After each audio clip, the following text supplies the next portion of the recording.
Subscribe کریں ہمارے channel کو اور بیل آئیکن کو کلک کریں تاکہ ہماری ہر نئی آنے والی ویڈیو آپ تک بآسانی پہنچ سکے۔ بسم اللہ الرحمن الرحیم۔ سیرت النبی صلی اللہ علیہ وآلہ وسلم۔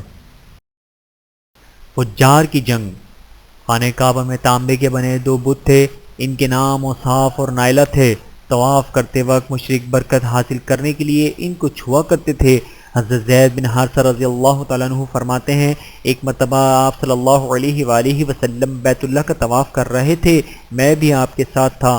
جب میں نے طواف کے دوران ان بتوں کے پاس سے گزرا تو میں نے ان کو چھوا۔ نبی پاک صلی اللہ علیہ وآلہ وسلم نے فوراً فرمایا، ان کو ہاتھ مت لگاؤ۔ اس کے بعد ہم طواف کرتے رہے۔ میں نے سوچا ایک بار پھر بتوں کو چھونے کی کوشش کروں تاکہ پتہ تو چلے ان کو چھونے سے کیا ہوتا ہے اور آپ نے کس لیے مجھے روکا ہے۔ چنانچہ میں نے ان کو پھر چھو لیا۔ تب آپ نے سخت لہجے میں فرمایا، کیا میں نے تمہیں ان کو چھونے سے منع نہیں کیا؟ اور میں قسم کھا کر کہتا ہوں، نبی پاک صلی اللہ علیہ وآلہ وسلم نے کبھی بھی کسی بت کو نہیں چھوا، یہاں تک کہ اللہ تعالیٰ نے آپ کو نبوت عطا فرما دی اور آپ پر وحی نازل ہونے لگی۔ اسی طرح اللہ تعالیٰ حرام چیزوں سے بھی آپ کی حفاظت فرماتے تھے۔ مشرک بتوں کے نام پر جانور قربان کرتے تھے، پھر یہ گوشت تقسیم کر دیا جاتا تھا یا پکا کر کھلا دیا جاتا تھا، لیکن آپ نے کبھی بھی ایسا گوشت نہ کھایا۔ خود آپ نے ایک بار ارشاد فرمایا، میں نے کبھی کوئی ایسی چیز نہیں چکھی جو بتوں کے نام پر ذبح کی گئی ہو، یہاں تک کہ اللہ تعالیٰ نے مجھے نبوت عطا کر دی۔ اسی طرح آپ سے پوچھا گیا کہ آپ نے بچپن میں کبھی بت پرستی کی؟ آپ نے ارشاد فرمایا نہیں۔ آپ سے پھر پوچھا گیا، آپ نے کبھی شراب پی؟ جواب میں آپ نے ارشاد فرمایا نہیں، حالانکہ اس وقت مجھے معلوم نہیں تھا کہ کتاب اللہ کیا ہے اور ایمان کی تفصیل کیا ہے۔ آپ صلی اللہ علیہ وآلہ وسلم کے علاوہ بھی اس زمانے میں کچھ لوگ تھے جو جانوروں کے نام پر ذبح کیا گیا گوشت نہیں کھاتے تھے اور شراب کو ہاتھ نہیں لگاتے تھے۔ بچپن میں آپ نے بکریاں بھی چرائیں۔ آپ مکے کے لوگوں کی بکریاں چرایا کرتے تھے، معاوضے کے طور پر آپ کو ایک سکہ دیا جاتا تھا۔ آپ فرماتے ہیں، اللہ تعالیٰ نے جتنے نبی بھیجے ان سب نے بکریاں چرانے کا کام کیا، میں مکے والوں کی بکریاں قرات سکے کے بدلے چرایا کرتا تھا۔ مکہ والوں کی بکریوں کے ساتھ آپ اپنے گھر والوں اور رشتہ داروں کی بکریاں بھی چرایا کرتے تھے۔ پیغمبروں نے بکریاں کیوں چرائیں، اس کی وضاحت یوں بیان کی جاتی ہے، اس کام میں اللہ تعالیٰ کی زبردست حکمت ہے۔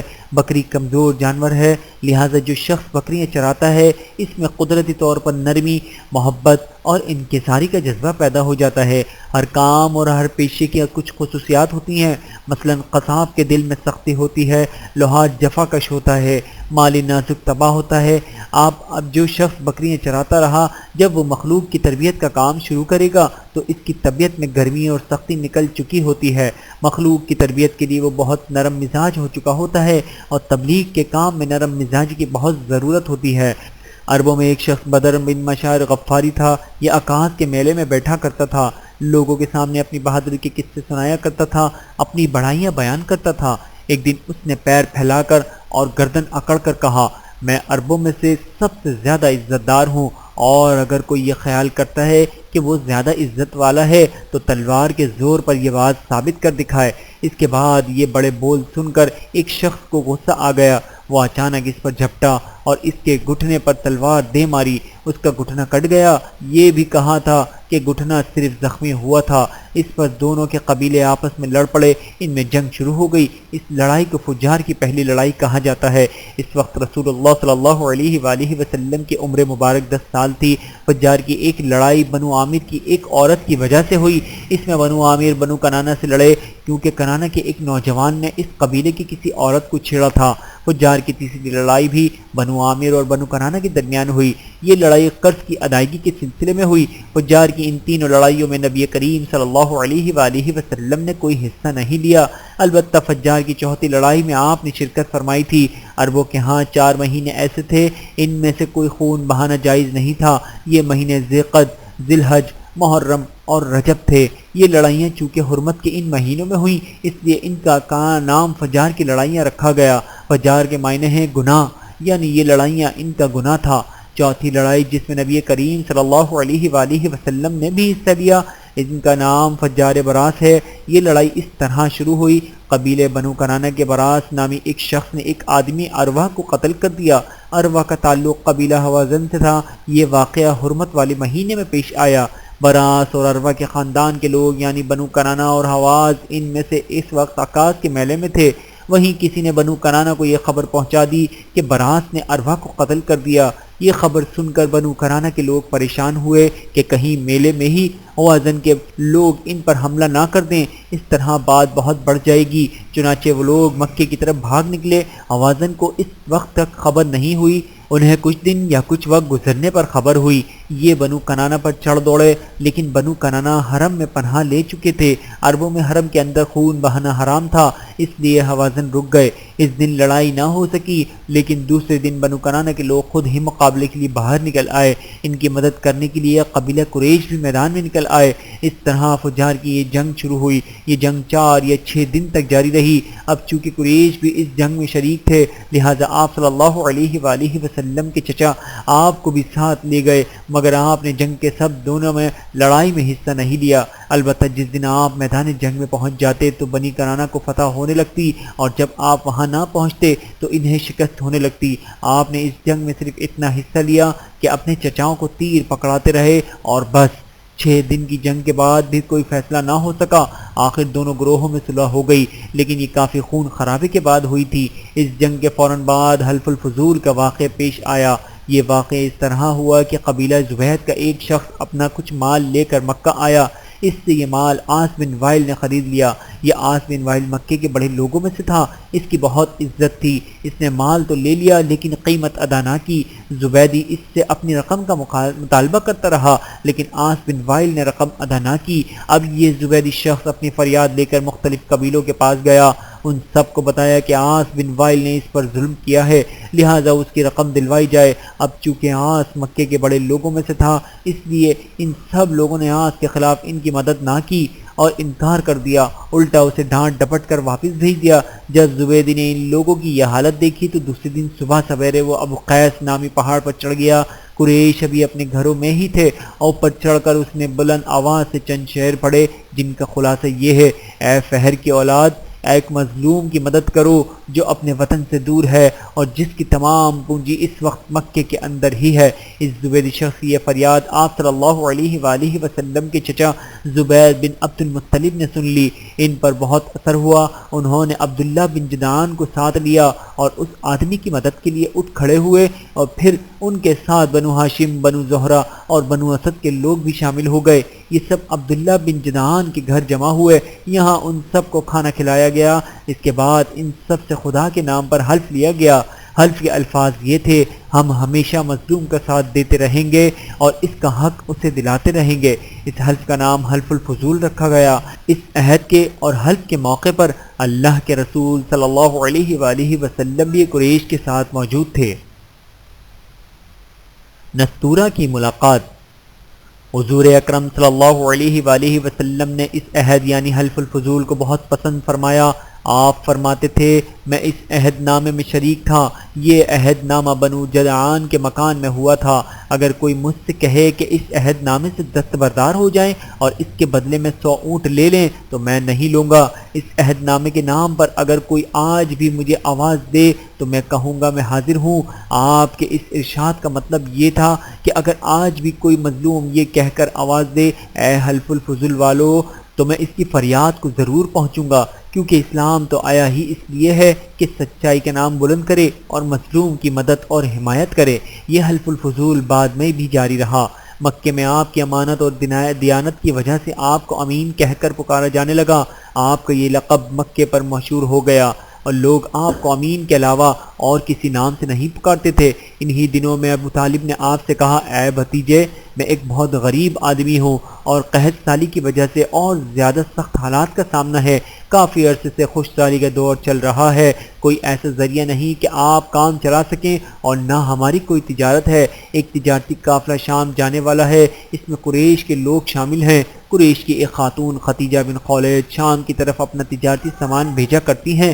جو شخص ان کا مال لے کر جاتا ہے وہ اپنی اجرت ان سے طے کر لیتا ہے۔ اب اگر تم ان کے پاس جاؤ اور ان کا مال لے جانے کی پیشکش کرو تو وہ ضرور اپنا مال تمہیں دے دیں گی، کیونکہ تمہاری امانت داری کی شہرت ان تک پہنچ چکی ہے۔ اگرچہ میں اس بات کو پسند نہیں کرتا کہ تم شام کے سفر پر جاؤ، یہودی تمہارے دشمن ہیں، لیکن حالات کی وجہ سے میں مجبور ہوں، اس کے علاوہ کوئی چارہ بھی نہیں ہے۔ یہاں تک کہہ کر ابو طالب خاموش ہو گئے۔ تب آپ نے فرمایا ممکن ہے وہ خاتون خود میرے پاس کسی کو بھیجیں۔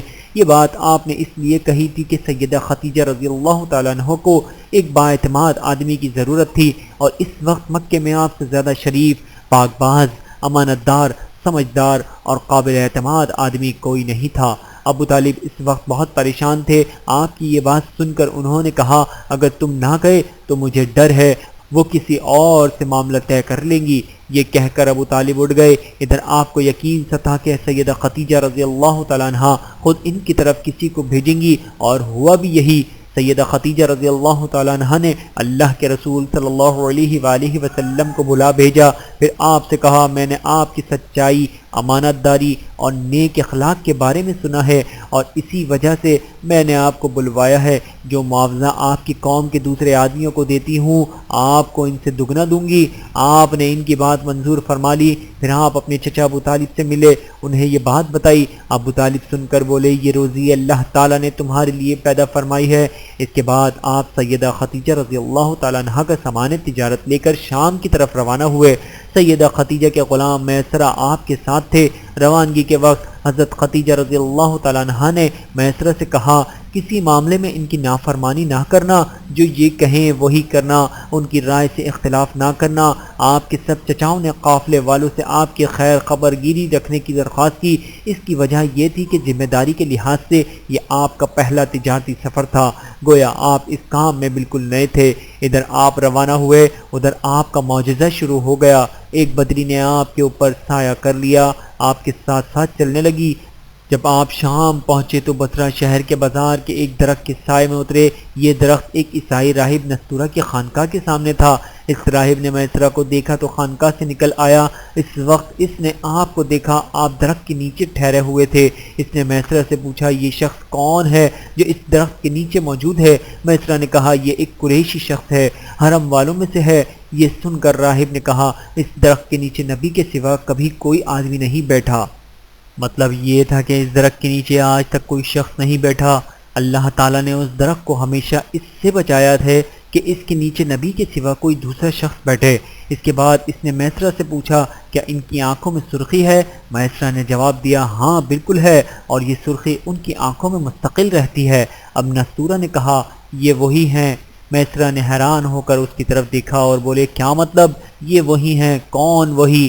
یہ آخری پیغمبر ہیں۔ کاش میں وہ زمانہ پا سکتا جب انہیں ظہور کا حکم ملے گا، یعنی جب انہیں نبوت ملے گی۔ اس کے بعد وہ چپکے سے آپ کے پاس پہنچا۔ پہلے تو اس نے آپ کے سر کو بوسہ دیا، پھر آپ کے قدموں کو بوسہ دیا اور بولا میں آپ پر ایمان لاتا ہوں اور گواہی دیتا ہوں کہ آپ وہی ہیں جن کا ذکر اللہ تعالیٰ نے تورات میں فرمایا ہے۔ اس کے بعد نستورہ نے کہا اے محمد میں نے آپ میں وہ تمام نشانیاں دیکھ لی ہیں جو پرانی کتابوں میں آپ کی نبوت کی علاماتوں کے طور پر درج ہیں، صرف ایک نشانی باقی ہے، اس لیے آپ ذرا اپنے کندھے سے کپڑا ہٹائیے۔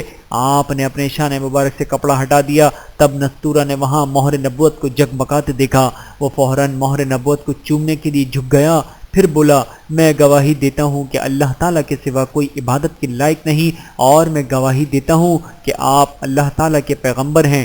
آپ کے بارے میں حضرت عیسیٰ ابن مریم علیہ السلام نے خوشخبری دی تھی، اور انہوں نے کہا تھا میرے بعد اس درخت کے نیچے کوئی نہیں بیٹھے گا سوائے اس پیغمبر کے جو امی یعنی ان پڑھ ہاشمی، عربی اور مکی یعنی مکے کے رہنے والے ہوں گے، قیامت میں حوض کوثر اور شفاعت والے ہوں گے۔ اس واقعے کے بعد نبی کریم صلی اللہ علیہ وآلہ وسلم بصرہ کے بازار تشریف لے گئے۔ وہاں آپ نے وہ مال و فروخت کر گیا جو ساتھ لائے تھے اور کچھ چیزیں خریدیں۔ اس خرید و فروخت کے دوران ایک شخص نے آپ سے کچھ جھگڑا کیا اور بولا لات اور عزا کی قسم کھاؤ۔ آپ نے فرمایا میں نے ان بتوں کے نام پر کبھی قسم نہیں کھائی۔ آپ کا یہ جملہ سن کر وہ شخص چونک اٹھا۔ سیدہ خدیجہ رضی اللہ تعالیٰ عنہ سے نکاح۔ شاید وہ گزشتہ آسمانی کتب کا کوئی عالم تھا اور اس نے آپ کو پہچان لیا تھا، چنانچہ بولا آپ ٹھیک کہتے ہیں۔ اس کے بعد اس نے میسرہ سے علیحدگی میں ملاقات کی، کہنے لگا میسرہ یہ نبی ہیں، قسم ہے اس ذات کی جس کے ہاتھ میں میری جان ہے، یہ وہی ہیں جن کا ذکر ہمارے راہب اپنی کتابوں میں پاتے ہیں۔ میسرہ نے اس کی اس بات کو ذہن نشین کر لیا۔ راستے میں ایک اور واقعہ پیش آیا۔ سیدہ خدیجہ کے 2 اونٹ بہت زیادہ تھک گئے اور چلنے کے قابل نہ رہے، ان کی وجہ سے میسرہ کا قافلے سے پیچھے رہ گیا۔ نبی کریم صلی اللہ علیہ وآلہ وسلم قافلے کے اگلے حصے میں تھے۔ میسرہ ان اونٹوں کی وجہ سے پریشان ہوا تو دوڑتا ہوا اگلے حصے کی طرف آیا اور اپنی پریشانی کے بارے میں آپ کو بتایا۔ آپ اس کے ساتھ ان دونوں اونٹوں کے پاس تشریف لائے، ان کی کمر اور پچھلے حصے پر ہاتھ پھیرا، کچھ پڑھ کر دم کیا۔ آپ کا ایسا کرنا تھا کہ اونٹ اسی وقت ٹھیک ہو گئے اور اس قدر تیز چلے کہ قافلے کے اگلے حصے میں پہنچ گئے۔ اب وہ منہ سے آوازیں نکال رہے تھے اور چلنے میں جوش و خروش کا اظہار کر رہے تھے۔ پھر قافلے والوں نے اپنا مال فروخت کیا۔ اس بار انہیں اتنا نفع ہوا کہ پہلے کبھی نہیں ہوا تھا۔ چنانچہ میسرہ نے آپ سے کہا، اے محمد، ہم سالہ سال سے سیدہ خدیجہ کے لیے تجارت کر رہے ہیں، مگر اتنا زبردست نفع ہمیں کبھی نہیں ہوا جتنا اس بار ہوا ہے۔ آخر قافلہ واپس مکے کی طرف روانہ ہوا۔ میسرہ نے اس دوران صاف طور پر یہ بات دیکھی کہ جب گرمی کا وقت ہوتا تھا اور نبی کریم صلی اللہ علیہ وآلہ وسلم اپنے اونٹ پر ہوتے تھے تو 2 فرشتے دھوپ سے بچانے کے لیے آپ پر سائے کے رہتے تھے۔ ان تمام باتوں کی وجہ سے میسرہ کے دل میں بھی آپ کی محبت گھر کر گئی اور یوں لگنے لگا جیسے وہ آپ کا غلام ہے۔ آپ صلی اللہ علیہ وآلہ وسلم دوپہر کے وقت مکے میں داخل ہوئے۔ آپ باقی قافلے سے پہلے پہنچ گئے تھے۔ آپ سیدھے حضرت خدیجہ کے گھر پہنچے۔ وہ اس وقت چند عورتوں کے ساتھ بیٹھی تھیں۔ انہوں نے دور سے آپ کو دیکھ لیا۔ آپ اونٹ پر سوار تھے اور 2 فرشتے آپ پر سایہ کیے ہوئے تھے۔ حضرت خدیجہ نے یہ منظر دوسری عورتوں کو بھی دکھایا۔ وہ سب بہت حیران ہوئیں۔ اب آپ نے حضرت خدیجہ کو تجارت کے حالات سنائے، منافع کے بارے میں بتایا۔ اس مرتبہ پہلی کی نسبت دگنا منافع ہوا۔ حضرت خدیجہ رضی اللہ تعالیٰ عنہ بہت خوش ہوئیں۔ انہوں نے پوچھا، میسرہ کہاں ہے؟ آپ نے بتایا، وہ ابھی پیچھے ہے۔ یہ سن کر سیدہ نے کہا، آپ فوراً اس کے پاس جائیے اور اسے جلد از جلد میرے پاس لائیے۔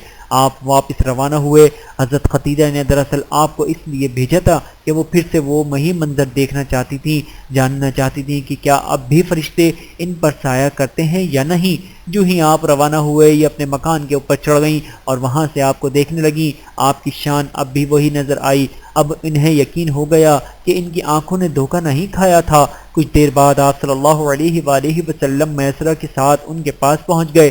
حضرت خدیجہ نے میسرہ سے کہا، میں نے ان پر 2 فرشتوں کو سایہ کرتے ہوئے دیکھا ہے، کیا تم نے بھی کوئی ایسا منظر دیکھا ہے؟ جواب میں میسرہ نے کہا، میں نے تو یہ منظر اس وقت دیکھ رہا ہوں جب قافلہ یہاں سے شام جانے کے لیے روانہ ہوا تھا۔ اس کے بعد میسرہ نے سورہ سے ملاقات کا حال سنایا۔ دوسرے آدمی نے جو کہا تھا وہ بھی بتایا، جس نے لات اور عزیٰ کی قسم کھانے کے لیے کہا تھا۔ پھر اونٹوں والا واقعہ بتایا۔ یہ تمام باتیں سننے کے بعد سیدہ خدیجہ نے آپ کو طے شدہ اجرت سے دگنا دی، جبکہ طے شدہ اجرت پہلے ہی دوسرے لوگوں کی نسبت دگنا تھی۔ ان تمام باتوں سے سیدہ خدیجہ بہت حیران ہوئی۔ اب وہ اپنے چچزاد بھائی ورقہ بن نوفل سے ملی۔ یہ پچھلی کتابوں کے عالم تھے۔ سیدہ خدیجہ رضی اللہ تعالیٰ عنہ نے انہیں جو کچھ خود دیکھا اور میسرہ کی زبانی سنا تھا وہ سب کہہ سنایا۔ ورقہ بن نوفل اس وقت عیسائی مذہب سے تعلق رکھتے تھے، اس سے پہلے وہ یہودی تھے۔ سیدہ خدیجہ رضی اللہ تعالیٰ عنہ کی تمام باتیں سن کر ورقہ بن نوفل نے کہا، خدیجہ، اگر یہ باتیں سچ ہیں تو سمجھ لو محمد اس امت کے نبی ہیں۔ میں یہ بات جان چکا ہوں کہ وہ اس امت کے ہونے والے نبی ہیں۔ دنیا کو انہی کا انتظار تھا، یہی ان کا زمانہ ہے۔ یہاں یہ بات بھی واضح ہو جائے کہ نبی کریم صلی اللہ علیہ وآلہ وسلم نے سیدہ خدیجہ رضی اللہ تعالیٰ عنہ کے لیے تجارتی سفر صرف ایک بار ہی نہیں کیا، چند سفر اور بھی کیے۔ سیدہ خدیجہ ایک شریف اور پاک باز خاتون تھیں، نسب کے اعتبار سے بھی قریش میں سب سے اعلیٰ تھیں۔ انہیں قریش کی سیدہ کہا جاتا تھا۔ قوم کے بہت سے لوگ ان سے نکاح کے خواہش مند تھے۔ کئی نوجوانوں کے پیغام ان تک پہنچ چکے تھے، لیکن انہوں نے کسی کے پیغام کو قبول نہیں کیا تھا۔ نبی اکرم صلی اللہ علیہ وآلہ وسلم تجارت کے سفر سے واپس آئے تو آپ کی خصوصیات دیکھ کر اور آپ کی باتیں سن کر وہ آپ پر صلی اللہ علیہ وآلہ وسلم سے بہت زیادہ متاثر ہو چکی تھیں۔ لہٰذا انہوں نے خاتون نفیسہ بنت منیہ کو آپ کی خدمت میں بھیجا۔ انہوں نے آ کر آپ سے کہا کہ اگر کوئی دولت مند اور پاک باز خاتون خود آپ کو نکاح کی پیشکش کریں تو کیا آپ مان لیں گے؟ ان کی بات سن کر آپ نے فرمایا، وہ کون ہے؟ نفیسہ نے فوراً کہا، خدیجہ بن خولید۔ آپ نے انہیں اجازت دے دی۔ نفیسہ بنت منیہ سیدہ خدیجہ کے پاس آئیں، انہیں ساری بات بتائی۔ سیدہ خدیجہ رضی اللہ تعالیٰ عنہ نے اپنے چچا عمر بن اسد کو اطلاع کرائی تاکہ وہ آ کر نکاح کرا دیں۔ سیدہ خدیجہ کی اس سے پہلے 2 مرتبہ شادی ہو چکی تھی۔ ان کا پہلا نکاح عتیق ابن مائز سے ہوا تھا، اس سے ایک بیٹی ہندہ پیدا ہوئی تھی۔ عتیق کے فوت ہو جانے کے بعد سیدہ کا دوسرا نکاح ابو حالہ نامی شخص سے ہوا۔ ابو حالہ کی وفات کے بعد سیدہ خدیجہ رضی اللہ تعالیٰ عنہ بیوگی کی زندگی گزار رہی تھی کہ انہوں نے آپ صلی اللہ علیہ وآلہ وسلم سے نکاح کا ارادہ کر لیا۔ اس وقت سیدہ کی عمر 40 سال کے لگ بھگ تھی۔ سیدہ خدیجہ کے چچا عمر بن اسد وہاں پہنچ گئے۔ ادھر نبی کریم صلی اللہ علیہ وآلہ وسلم بھی اپنے چچاؤں کو لے کر پہنچ گئے۔ نکاح کس نے پڑھایا اس کے بارے میں روایات مختلف ہیں۔ ایک روایت یہ ہے کہ یہ نکاح آپ کے چچا ابو طالب نے پڑھایا تھا۔ مہر کی رقم کے بارے میں بھی روایات مختلف ہیں۔ ایک روایت یہ ہے کہ مہر کی رقم 12 اوقیہ کے قریب تھی۔ دوسری روایت یہ ہے کہ آپ نے مہر میں 20 جوان اونٹنیاں دیں۔ نکاح کے بعد نبی کریم صلی اللہ علیہ وآلہ وسلم نے ولیمے کی دعوت کھلائی اور اس دعوت میں آپ نے 1 یا 2 اونٹ ذبح کیے۔ 3 تحریریں۔ آپ صلی اللہ علیہ وآلہ وسلم کی عمر 35 سال ہوئی تو مکے میں زبردست سیلاب آیا۔ قریش نے سیلاب سے محفوظ رہنے کے لیے ایک بند بنا رکھا تھا، مگر یہ سیلاب اس قدر زبردست تھا کہ بند توڑ کر کعبے میں داخل ہو گیا۔ پانی کے زبردست ریلے اور پانی کے اندر جمع ہونے کی وجہ سے کعبے کی دیواروں میں شگاف پڑ گئے۔ اس سے پہلے ایک مرتبہ یہ دیواریں آگ لگ جانے کی وجہ سے کمزور ہو چکی تھیں، اور یہ واقعہ اس طرح ہوا تھا کہ ایک مرتبہ کوئی عورت کعبے کو دھونی دے رہی تھی کہ اس آگ میں سے ایک چنگاری اڑ کر کعبے کے پردوں تک پہنچ گئی۔ اس سے پردوں کو آگ لگ گئی اور دیواریں تک جل گئیں۔ اس طرح دیوار میں بہت کمزور ہو گئی تھیں۔ یہی وجہ تھی کہ سیلاب نے ان کمزور دیواروں میں شگاف کر دی ہے۔ سیدنا ابراہیم علیہ السلام نے کعبے کی جو دیواریں اٹھائی تھیں وہ 9 گز اونچی تھیں۔ ان پر چھت نہیں تھی۔ لوگ کعبے کے لیے نذرانے وغیرہ لاتے تھے۔ یہ نذرانے کپڑے اور خوشبوئیں وغیرہ ہوتی تھیں۔ کعبے کے اندر جو کنواں تھا یہ سب نذرانے اس کنویں میں ڈال دیے جاتے تھے۔ کنواں اندرونی حصے میں دائیں طرف تھا۔ اس کو کعبے کا خزانہ کہا جاتا تھا۔ کعبے کے خزانے کو ایک مرتبہ ایک چور نے چرانے کی کوشش کی۔ چور کنویں ہی میں مر گیا۔ اس کے بعد اللہ تعالیٰ نے اس کی حفاظت کے لیے ایک سانپ کو مقرر کر دیا۔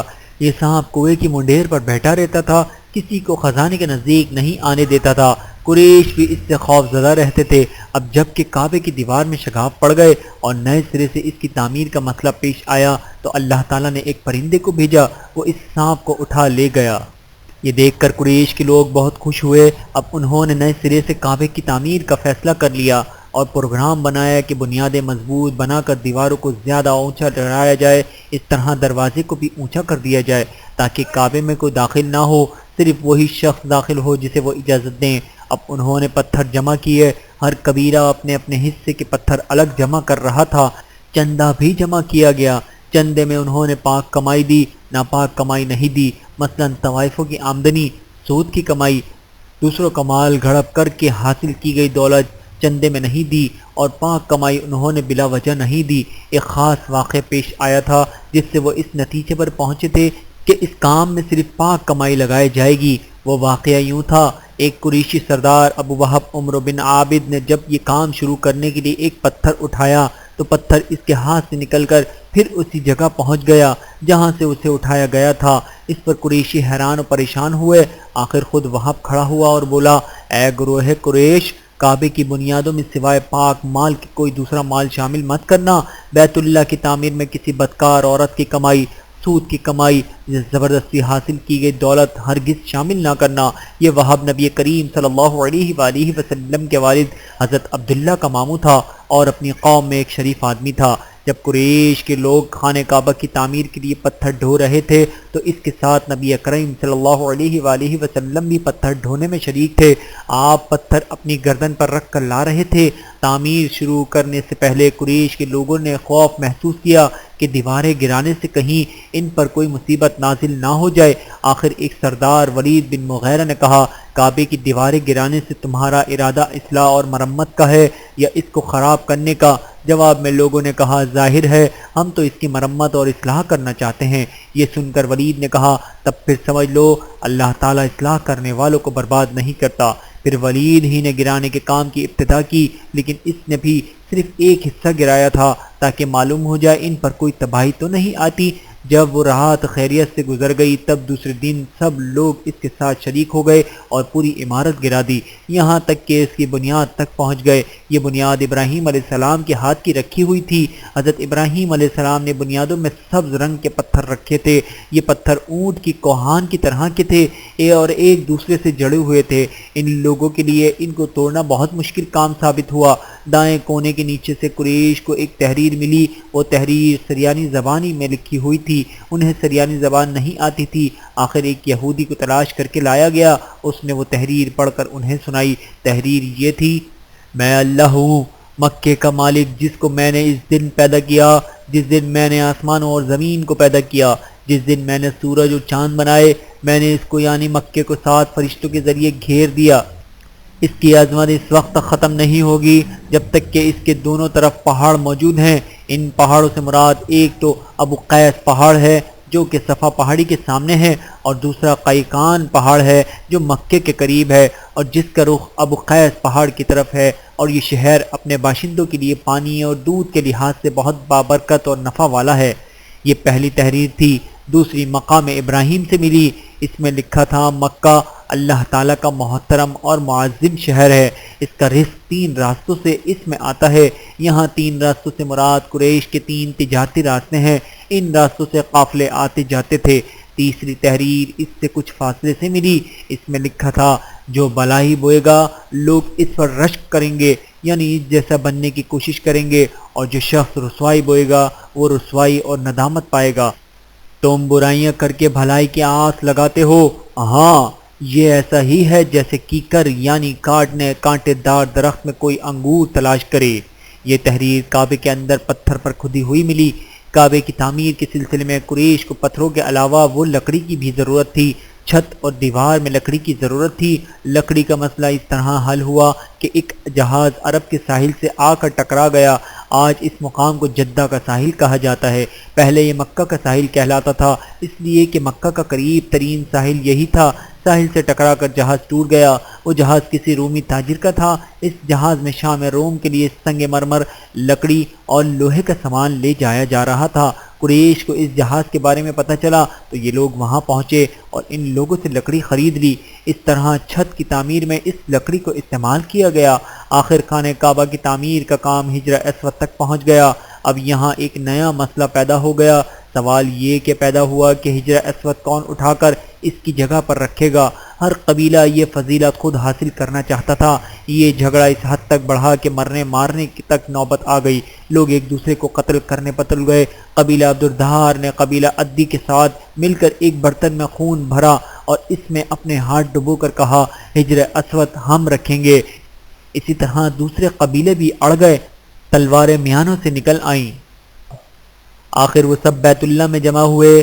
ان لوگوں میں عوامیہ بن مغیرہ بھی تھا، اس کا نام حذیفہ تھا۔ قریش کے پورے قبیلے میں یہ سب سے زیادہ عمر والا تھا۔ یہ ام المؤمنین سیدہ ام سلمہ رضی اللہ تعالیٰ عنہ کا باپ تھا۔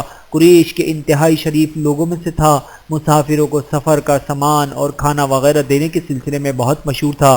جب کبھی سفر کرتا تو اپنے ساتھیوں کے کھانے پینے کا سامان خود کرتا تھا۔ اس وقت اس شدید جھگڑے کو ختم کرنے کے لیے اس نے ایک حل پیش کیا۔ اس نے سب سے کہا: اے قریش کے لوگوں، اپنا جھگڑا ختم کرنے کے لیے تم یوں کرو کہ حرم کے صفا نامی دروازے سے جو شخص سب سے پہلے داخل ہو اس سے فیصلہ کرا لو۔ وہ تمہارے درمیان جو فیصلہ کرے سب اس کو مان لیں۔ یہ تجویز سب نے مان لی۔ آج اس دروازے کو باب السلام کہا جاتا ہے۔ یہ دروازہ رکن یمانی اور رکن اسود کے درمیان حصے کے سامنے ہے۔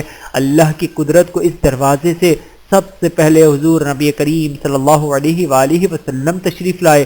قریش نے جیسے ہی آپ کو دیکھا پکار اٹھے: یہ تو امین ہیں، یہ تو محمد ہیں، ہم ان پر راضی ہیں۔ اور ان کے ایسا کہنے کی وجہ سے یہ تھی کہ قریش اپنے آپس کے جھگڑوں کے فیصلے آپ ہی سے کرایا کرتے تھے۔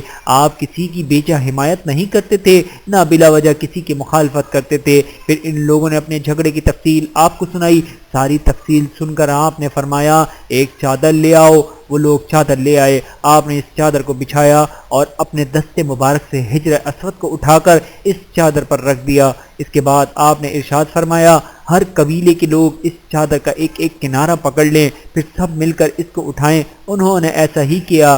چادر کو اٹھائے ہوئے وہ اس مقام تک آ گئے جہاں حجر اسود کو رکھنا تھا۔ اس کے بعد نبی کریم صلی اللہ علیہ وآلہ وسلم نے حجر اسود کو اٹھا کر اس کی جگہ رکھنا چاہا، لیکن عین اس وقت ایک نجدی شخص آگے بڑھا اور تیز آواز میں بولا، بڑے تعجب کی بات ہے کہ آپ لوگوں نے ایک کم عمر نوجوان کو اپنا رہنما بنا لیا ہے، اس کی عزت و افزائی میں لگ گئے ہیں۔ یاد رکھو یہ شخص سب کو گروہوں میں تقسیم کر دے گا، تم لوگوں کو پارا پارا کر دے گا۔ قریب تھا کہ لوگوں میں اس کی باتوں سے ایک بار پھر جھگڑا ہو جائے، لیکن پھر خود ہی انہوں نے محسوس کر لیا کہ حضور اکرم صلی اللہ علیہ وآلہ وسلم نے جو فیصلہ کیا ہے وہ لڑانے والا نہیں، لڑائی ختم کرنے والا ہے۔ چنانچہ حجر اسود کو نبی کریم صلی اللہ علیہ وآلہ وسلم نے اپنے مبارک ہاتھوں سے اس کی جگہ پر رکھ دیا۔ مورخوں نے لکھا ہے کہ یہ نجدی شخص دراصل ابلیس تھا جو اس موقع پر انسانی شکل میں آیا تھا۔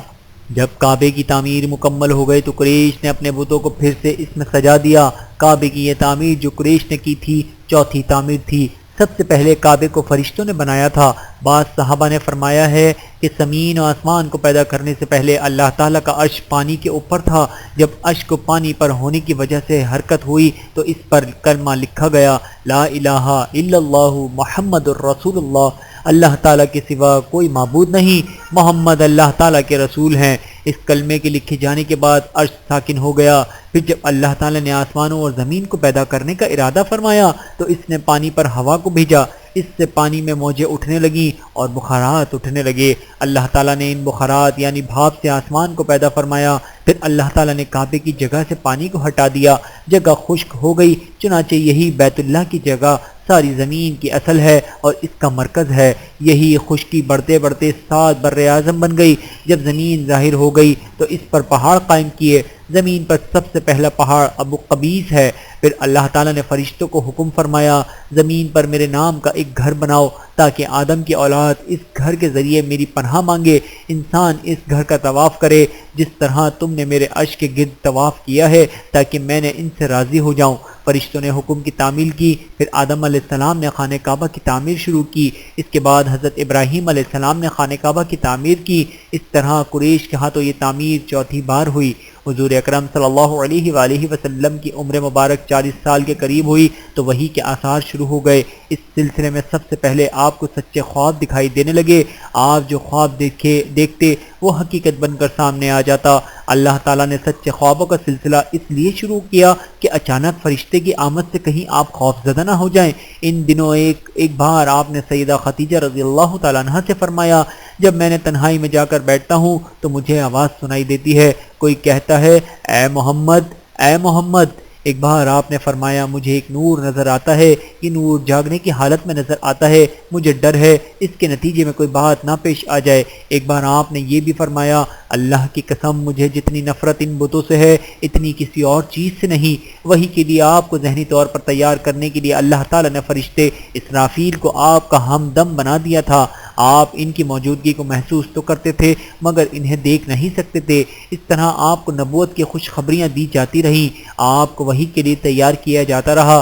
اللہ تعالیٰ نے آپ کے دل میں تنہائی کا شوق پیدا فرما دیا تھا، چنانچہ آپ کو تنہائی عزیز ہو گئی۔ آپ غار حرا میں چلے جاتے اور وہاں وقت گزارتے۔ اس پہاڑ سے آپ کو ایک بار آواز بھی سنائی دی تھی، میری طرف تشریف لائیے اے اللہ کے رسول، میری طرف تشریف لائیے۔ اس غار میں آپ مسلسل کئی راتیں گزارتے، اللہ کی عبادت کرتے۔ کبھی آپ 3 راتوں تک وہاں ٹھہرے رہتے، کبھی 7 راتوں تک، کبھی پورا مہینہ وہاں گزار دیتے۔ آپ جو کھانا ساتھ لے جاتے تھے جب ختم ہو جاتا تو گھر تشریف لے جاتے۔ یہ کھانا عام طور پر زیتون کا تیل اور خشک روٹی ہوتا تھا، کبھی کھانے میں گوشت بھی ہوتا تھا۔ غار حرا میں قیام کے دوران کچھ لوگ وہاں سے گزرتے اور ان میں سے کچھ مسکین لوگ ہوتے تو آپ انہیں کھانا کھلاتے۔ غار حرا میں آپ عبادت کس طرح کرتے تھے روایت میں اس کی وضاحت نہیں ملتی۔ علماء کرام نے اپنا اپنا خیال ضرور ظاہر کیا ہے۔ ان میں سے ایک خیال یہ ہے کہ آپ کائنات کی حقیقت پر غور و فکر کرتے تھے اور یہ غور و فکر لوگوں سے الگ رہ کر ہی ہو سکتا تھا۔ پھر آخرکار وہ رات آ گئی جب اللہ تعالیٰ نے آپ کو نبوت اور رسالت عطا فرما دی۔ آپ کی نبوت کے ذریعے اپنے بندوں پر عظیم احسان فرمایا۔ وہ ربیع الاول کا مہینہ تھا اور تاریخ 17 تھی۔ بعض علماء نے یہ لکھا ہے کہ وہ رمضان کا مہینہ تھا کیونکہ قرآن رمضان میں نازل ہونا شروع ہوا تھا۔ 8ویں اور 30 تاریخ بھی روایت میں آئی ہے، اور یہ پہلا موقع تھا جب جبرائیل علیہ السلام وحی لے کر آپ کی خدمت میں حاضر ہوئے۔ اس سے پہلے وہ آپ کے پاس نہیں آئے تھے۔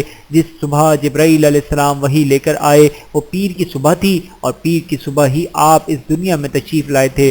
آپ فرمایا کرتے تھے پیر کے دن کا روزہ رکھو کیونکہ میں پیر کے دن پیدا ہوا ہوں، پیر کے دن ہی مجھے نبوت ملی۔ بہرحال اس بارے میں روایت مختلف ہیں۔ یہ بات طے ہے کہ اس وقت آپ کی عمر مبارک کا 40واں سال تھا۔ آپ اس وقت نیند میں تھے کہ جبرائیل علیہ السلام تشریف لے آئے۔ ان کے ہاتھ میں ایک ریشمی کپڑا تھا اور اس کپڑے میں ایک کتاب تھی۔ ویڈیو دیکھنے کا بہت شکریہ۔ مزید ویڈیوز دیکھنے کے لیے ہمارے چینل کو سبسکرائب کریں۔ اگر ویڈیو پسند آئے تو لائک کریں۔ اچھی بات کو دوسروں تک پہنچانا صدقہ جاریہ ہے۔ جزاکم اللہ خیرا کثیرا۔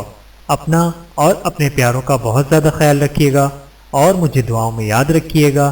Take care. اللہ حافظ۔